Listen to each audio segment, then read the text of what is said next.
Marie qui m'a demandé de quelle manière sont utilisés les deux petits mots, donc kazu ou bien su, un petit kanji, et de l'autre côté ryo, pour parler des quantités en japonais.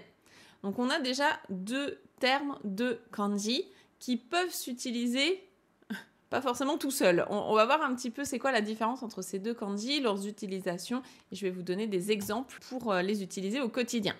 Alors, on va déjà se focaliser sur le premier. Le premier qui peut se lire donc soit kazu, soit su. C'est le kanji qui représente les chiffres en japonais.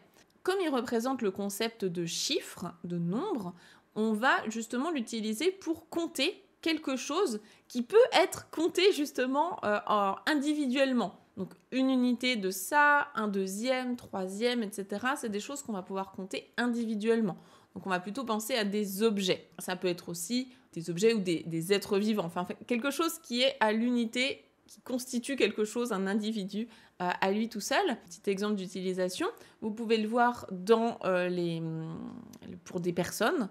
Par exemple, tomodachi sunin, donc plusieurs personnes, plusieurs amis. Tomodachi sunin to eigakan ni ikimashita.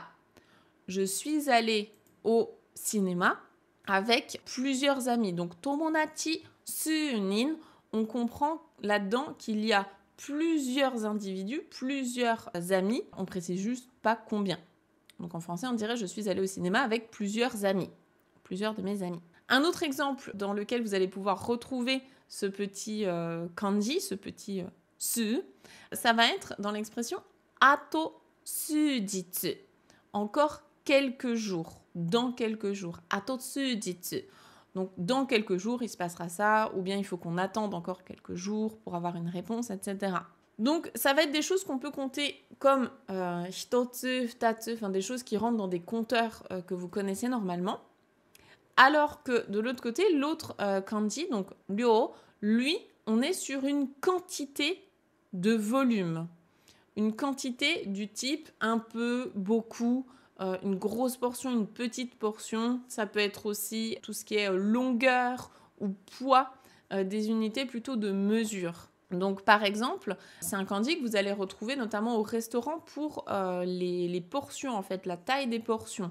Vous pouvez demander, vous pouvez expliquer par exemple que ryo ga oi, donc la quantité, en fait, elle est énorme, quoi. C'est une grosse quantité, il y a trop de quantité. Donc ryo ga oi, la quantité est trop grande. Si on parle de météo, si on parle de pluie, la pluie, c'est pas quelque chose, on peut pas compter une pluie de pluie, enfin c'est pas un objet en soi, c'est pas un individu en soi.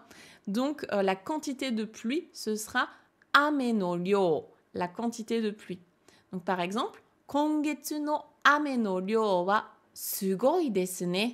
La quantité de pluie de ce mois-ci, kongetsu no ame no ryo, la quantité de pluie de ce mois-ci, elle est sugoi, elle est énorme, elle est impressionnante. Donc la différence entre les deux, ça va être que kazu, c'est plutôt quelque chose chiffré en comptant des choses individuellement. Donc vous pouvez penser au compteur que vous connaissez déjà.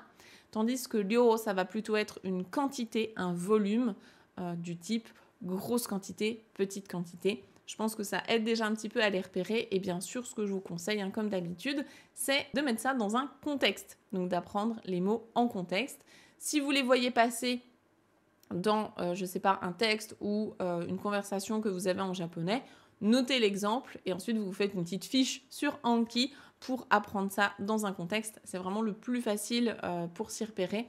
Comme ça vous rappelle le contexte. Vous dites « Ah oui, je l'ai vu dans tel contexte » et souvent il y a de l'émotionnel qui va avec. Et le cerveau, c'est vraiment ce qu'il préfère retenir. C'est beaucoup plus facile de mémoriser avec des émotions. Donc voilà pour la petite astuce. Et j'espère que j'ai bien répondu à ta question, Marie.